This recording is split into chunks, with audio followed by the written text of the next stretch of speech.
गाजियाबाद के रहने वाले एक व्यक्ति ने अंबाला में आकर शादी के चक्कर में अपनी भाभी को ही गोली मारकर उसको लहूलुहान कर दिया।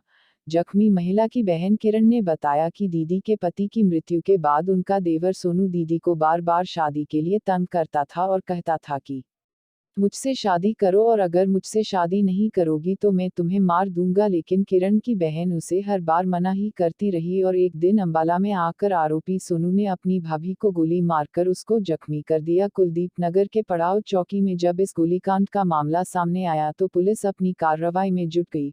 आरोपी को पकड़ने के लिए अपनी टीम को गाजियाबाद के लिए रवाना कर दिया। पुलिस के अनुसार इस गोलीकांड के मामले में अभी तक किसी की गिरफ्तारी नहीं हो पाई है। जख्मी महिला अभी भी पीजीआई चंडीगढ़ में जिंदगी और मौत से जूझ रही है। अंबाला से कुलदीप सिंह और तिलक राज की रिपोर्ट। वो कहाँ पर हैं, क्या कहा है डॉक्टरों ने? हाँ जी, वो मेरा नाम है किरण और मैं ये कहना चाहती हूँ कि मतलब यहाँ पे आए थे दीदी और तो उनके मतलब हस्बैंड के एक्सपायर हो गए, वो हस्बैंड एक्सपायर हो गए उनके। तो उसके बाद भाई उनके जो देवर थे तो उन्होंने वो करने लग गए कि भाई फोर्स करने लगे उनको कि भाई मेरे संग चलो, भाई मैं रखूँगा तुम्हें, बच्चों को खर्चा भी दूंगा, सब करूँगा। उन्होंने मना कर दिया। पहले वो गए थे तो उन्होंने वहाँ पे उनको मतलब मारा पीटा भी था बीच में। तो फिर वो अपने बच्चों को लेके यहीं पर आ गए। फिर वो कहने लगे मैं यहीं सेटल हो जाऊँगी। उसके बाद कहने लगे कि भाई वो फिर आते रहे, इनके देवर काफ़ी बार आए यहाँ पे। तो उन्होंने मना कर दिया कि मैं नहीं जाऊँगी तेरे संग। तो उसके बाद वो बोल के भी गए, धमकी भी दी थी उसने कि भाई अगर नहीं चलेगी तो तेरे को मैं मार दूँगा। तो फिर उन्होंने इग्नोर कर दिया कि चल कोई बात नहीं, क्या पता ऐसे ही बोल रहा हूँ। तो अभी वो आज सुबह मॉर्निंग में मतलब जैसे रूटीन है उनका, काम पे जाते हैं वो, तो वो तैयार हो रहे थे, पीछे ही रहते हैं ये लोग। तो ये तैयार हो रहे थे तो अपना वो आया, उनने बोला कि भाई चलो चलते हैं भाई घर। तो उन्हें मना कर दिया, कह रही मैं नहीं जाती।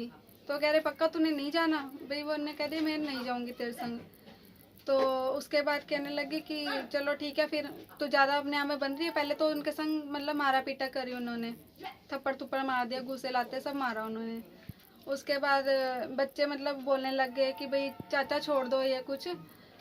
तो उनने माना नहीं, वो कहने लगे अभी तेरे को सबक सिखाता हूँ मैं। उनने भाई पिट्ठू बैग लेके आया हुआ था वो, तो उन्हें अपने पिस्तल निकाल ली और उसने 2 गोली निकाली। 2 गोली मारनी थी उसको, एक तो उसकी दरवाजे पे लग गई, वो मतलब नहीं लगी उसकी। उसके बाद फिर दूसरी उसके पेट में चली गई थी दीदी। कहाँ है वो? अब वो गए हैं चंडीगढ़। पहले इधर आज एक गोली पतिसराय में तो सूचना पे पुलिस मौके पर गई। अपने पीड़िता है उसके पास जान लिया गया। उसने अपने बयान में अंकित कराया कि संदीप शर्मा जो उसकी बहन का देवर है, उसने उसकी बहन पर गोली चलाई है, उसको फोन कर रहा था, उससे शादी करना चाहता था। हमने मुकदमा दर्ज कर लिया है, तफ्तीश की जा रही है और जो आवश्यक सख्त से सख्त इसमें कार्रवाई की जाएगी। सर वारदात करना संदीप है, गाजियाबाद का रहने वाला है और इसके बारे में पता चला है वहाँ पे तहसील में टाइपिस्ट का काम करता था। तो अभी इसके ऊपर तबीज के लिए टीमें लगाई गई हैं। उम्मीद है हमारे पास सूचना है जल्दी ही तबीज सर नहीं, ये यहाँ नहीं रहा था, स्पेशल आया था। ये इसके दिमाग में ये था कि मैं इस औरत को काबू रखूँगा, इसको तंग कर रहा था और निगाहें गलत थी इसमें। इसका पति करीब साल भर पहले सितंबर 2020 में, उसके बाद से लगातार ये तंग कर रहा है। सर किस चीज़ से गोली मारी गई है? देसी कट्टा था, लाइसेंसी रिवॉल्वर, पिस्टल क्या? देखो तफ्तीश में सामने आएगा। संभावित तो यही है कि देसी कट्टा हो सकता है, जैसे ट्रांसिट में लाइसेंसशुदा जिम्मेदार व्यक्ति होने की संभावना कम। महिला कितने राउंड करके यहाँ हॉस्पिटल से पीजीआई भेज दी गई। पीजीआई चंडीगढ़ में उसका इलाज चलता है। सर कितने राउंड फायर किए गए? एक बच्चे मिले कि नहीं? जी पकड़ा गया कि नहीं? दर्ज के लिए टीमें भेज रखी हैं। उम्मीद है हमारे पास सूचना है जल्दी पकड़ जाएगा।